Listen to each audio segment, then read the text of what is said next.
جی بالکل، جلال پور بھٹیاں درندگی عروج پر پنجاب کے دیگر علاقوں کی طرح جلال پور بھٹیاں میں بھی بچوں کے ساتھ زیادتی بالجبر کے واقعات تھمنے کا نام ہی نہیں لے رہے۔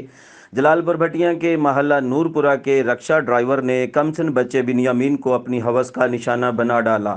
8 سالہ بچے کو رکشہ ڈرائیور ورگلا کر حویلی میں لے گیا، جہاں پر زبردستی زیادتی کرتا رہا۔ جب بچے کی حالت غیر ہوئی تو ملزم بچے کو چھوڑ کر فرار ہو گیا۔